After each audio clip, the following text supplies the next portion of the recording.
Shamanic Sundays. Hi, Dad. Hey, good morning. How's everybody doing?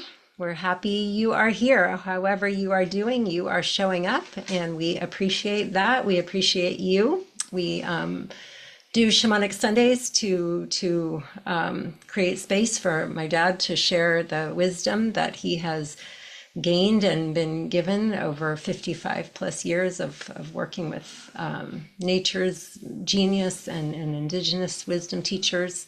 So thank you for being here. Thank you. And as we always start out with a prayer of gratitude, reflecting sacred reciprocity of giving before you take. So Poppy, you want to start us off? Sure. Okay.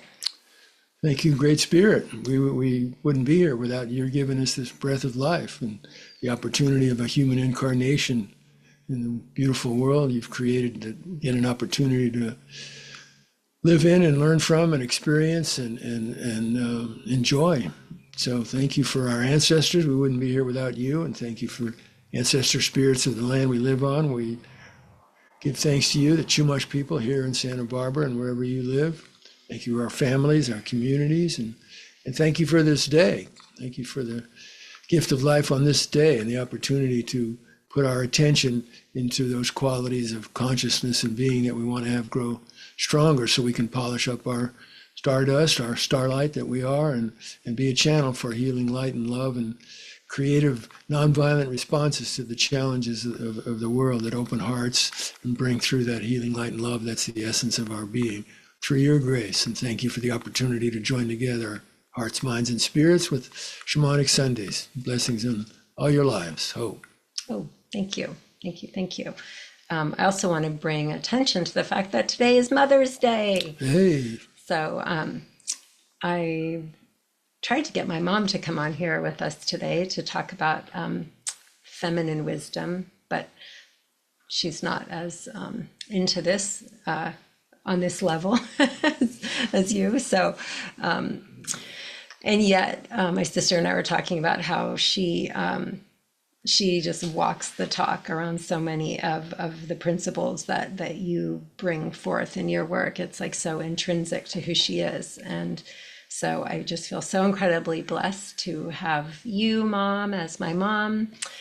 Thank you to our Mother Earth, and to all the moms out there, both literal moms that have birthed or raised children, and also those of you who just feel that you are carriers of that maternal energy.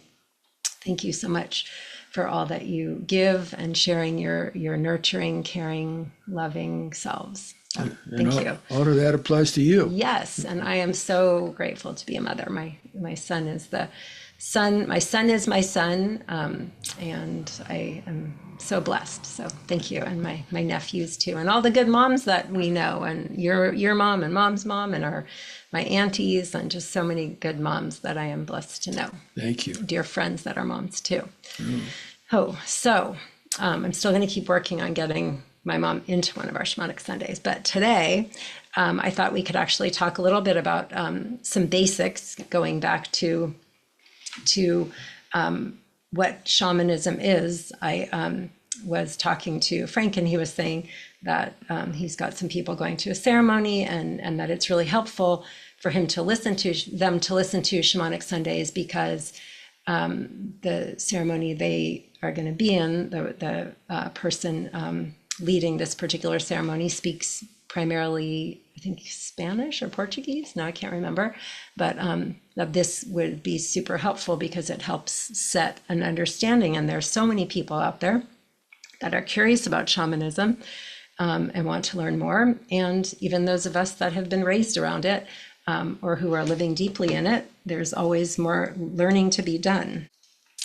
All right, so we're going to jump in and talk about some of the basic principles of shamanism, because it's kind of like doing a ballet bar. I grew up doing ballet.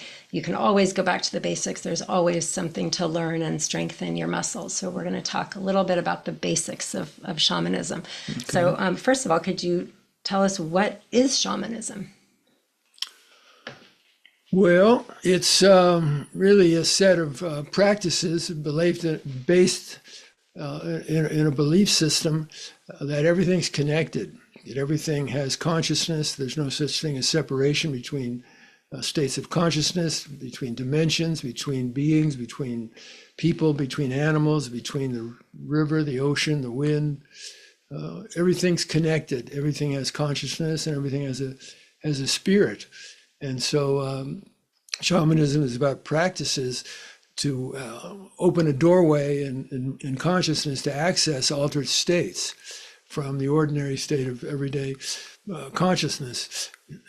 And through that opening and connection with the spirit world, the shaman has gone through initiations where they've connected with spirit allies and helpers from the spirit world that they can contact through that altered state of consciousness by whatever means they induce it, and call on those helping spirits from the spirit world in relationship to the whatever task it is they've been called to do, for healing, for deeper vision, seeing and understanding, for creating responses to challenges on whatever level it may be.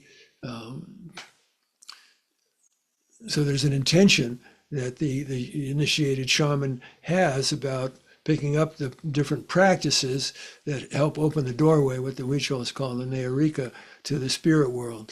And because of their work of their initiations, they have that contact, they have those allies in the spirit world that then they can call on to help them do the work that the situation is that they've been summoned to address is calling for. So shamanism, it's not a religion, it's not really a philosophy, it's a set of practices by which to open that doorway from ordinary state consciousness into altered state of consciousness and connection to the infinite powers of the creative universe and the shaman's allies to help them do whatever the challenges are that they've been called to address. Okay, thank you. And one of the things that I think people are very mystified and interested in is how shamans communicate with spirits. And what is that like? Do you believe in spirits? And how have you as a shaman, how do you as a shaman communicate with spirits? With great reverence and appreciation and gratitude. Yeah, because all the challenges in my lives, I've been helped to create responses to those challenges with the help of my allies that I've called on.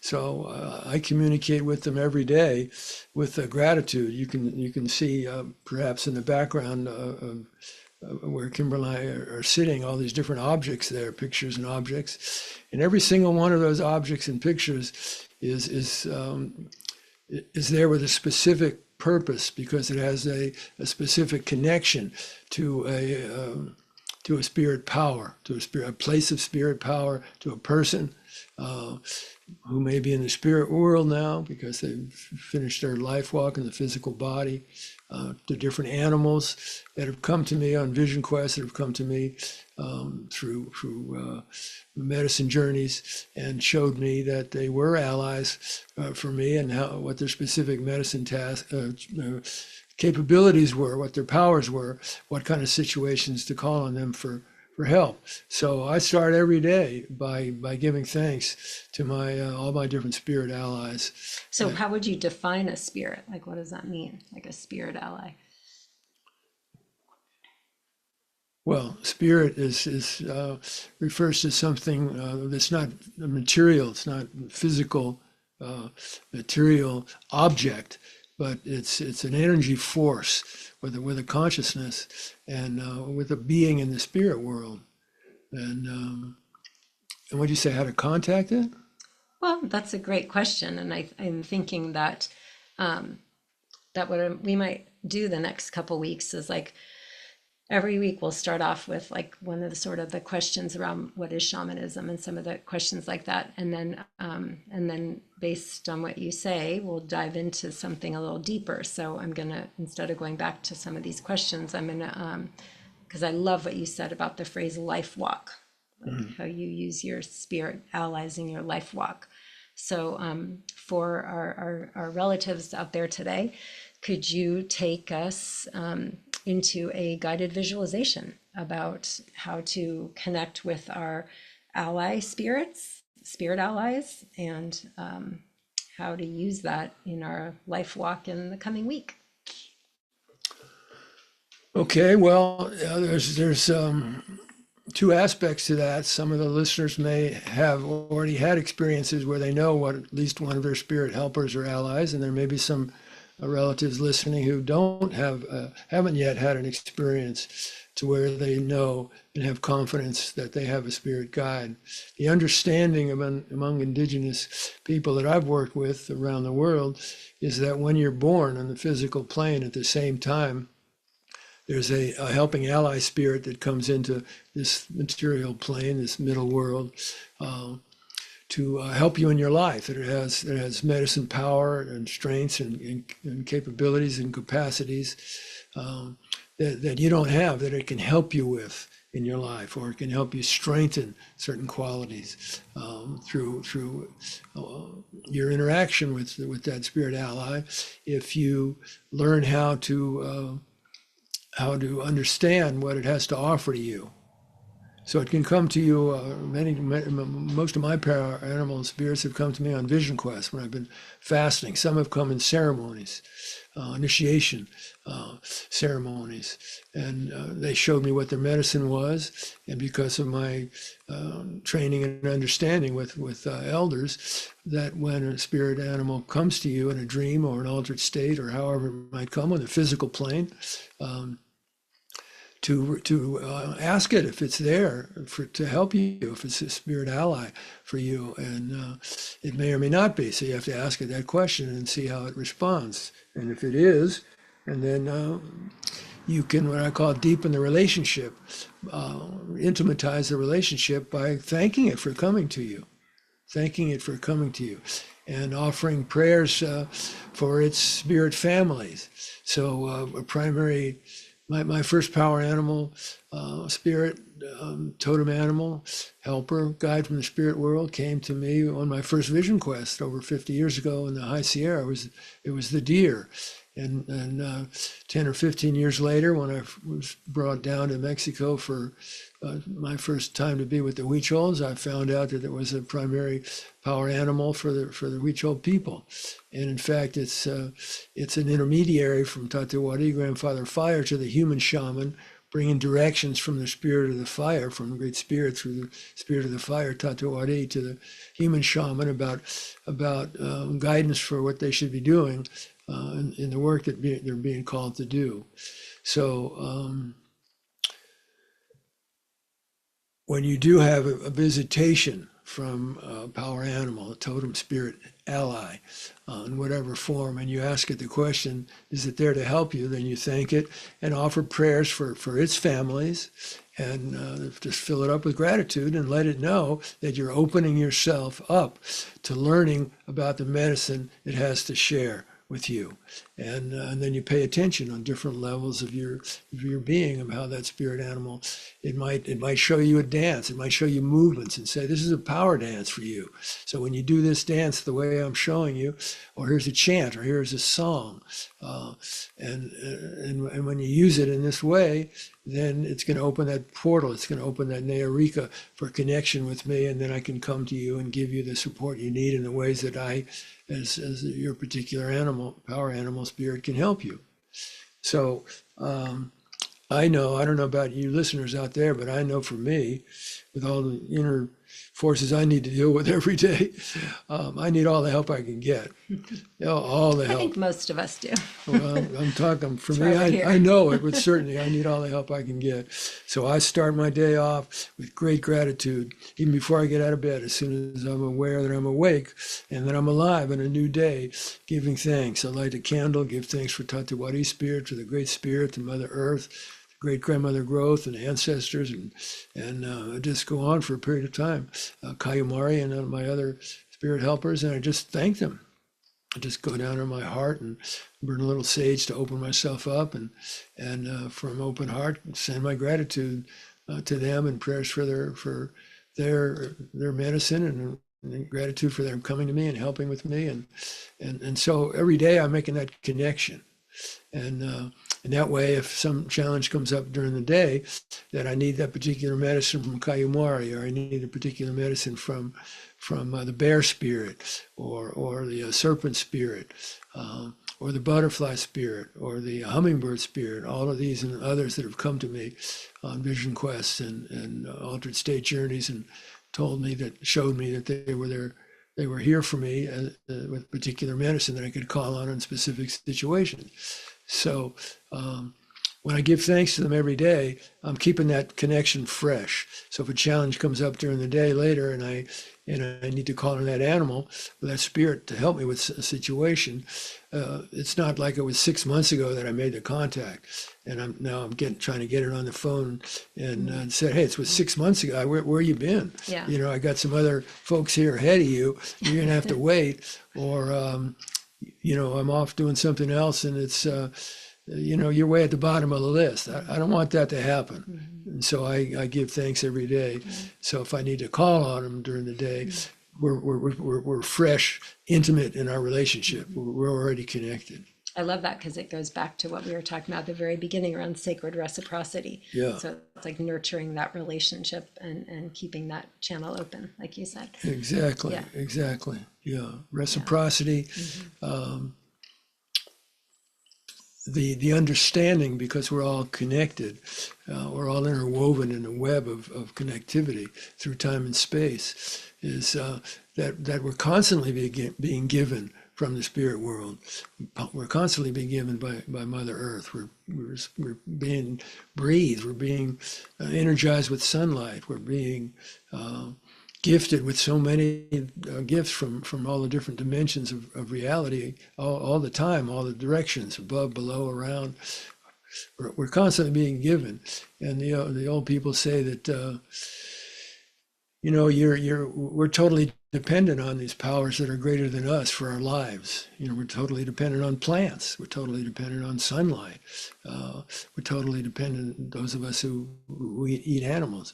We can't have our lives. We can't continue our lives without animals, without plants, without sunlight, without water. We don't create any of those forces that are given to us by the creative power of the universe. And so when we receive something, and we don't say thank you, we don't acknowledge the gift and the giver of the gift, the creator of that gift, with genuine gratitude, it creates imbalance. It creates imbalance, and it creates a tension, and it sets up a dynamic where, like the old people say, if you stop giving gratitude to the spirits that give you life, they might stop giving you life. They might take away that food. There might be a pestilence, and all the foods are poisoned, or a drought and they all dry up, or the water that you drink. I mean, some of these things are happening around the world, and it's feedback to us about how out of balance we are, that we've been just taking in an extractive culture without the recognition that we need to give back in equal measure for what we're given, or it creates that imbalance. And so reciprocity, it's sacred. The reason it's sacred is because if you don't do it, you're going to lose. Those creative powers of the universe are going to stop giving to you. And that's what the ceremonies and a lot of the rituals are in indigenous wisdom ways. They're manifestations of ways of giving back gratitude and keeping that doorway portal open between the worlds, so you can call on those spirits, because you're giving gratitude to them on a regular basis, and they'll be there for you to help you meet those challenges. Yeah. And I would add too, giving thanks to the animal spirits, even if you're not eating them. Yeah. But because we all work together in our ecosystem, and if they were not here, we would not be here. So yeah, just adding that in. There's an old understanding that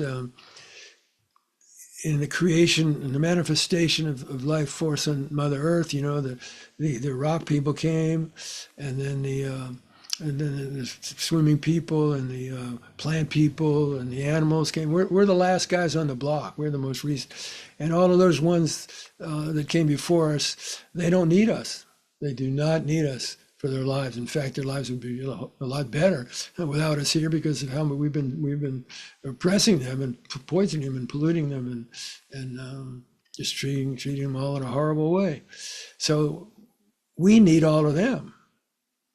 We all need each other. All of them, and we need each other, right? We become human beings through our interactions with each other. We're social animals, and if we don't have that, then we don't become the human beings that we're capable of being. Yeah. So you're right. We all need each other. We all need each other. So thank you again for being here with us today. And thank you for staying connected and checking in, and wishing you good connecting with your allies, human and animal and otherwise, in the coming week. All the energies out there. And with today, like Kimmy said, Mother's Day, a reminder of gratitude to our mothers. I remember Guadalupe, my spiritual grandmother in the spirit world now, told me, you can never repay your mother for the blood she shed in giving you birth. And she had that deep devotion and appreciation of the blood that the woman sheds in giving birth. So gratitude to all our mothers. Gratitude to Mother Earth. We would not be here without you, Mother Ocean, your beauty, your power, the gifts of your creation, and prayers for your healthy body, Mother Earth, healthy waters, healthy air, healthy spirit, and great gratitude for your beauty and the teachings you give us when we pay attention to how to live in harmony and balance with you, that nurtures and supports the continuation of healthy life. And we haven't listened to those teachings for a long time, and we've oppressed indigenous people who are the carriers of those wisdom ways. And so we've got a lot of work to do to try to heal the sacred hoop. And it starts with respect and appreciation for all we're given from Mother Earth, from Mother Ocean, and from the great creative feminine wisdom power of the universe. That's in all of us. So happy Mother's Day. Oh. Thank you. Mwah. Take care.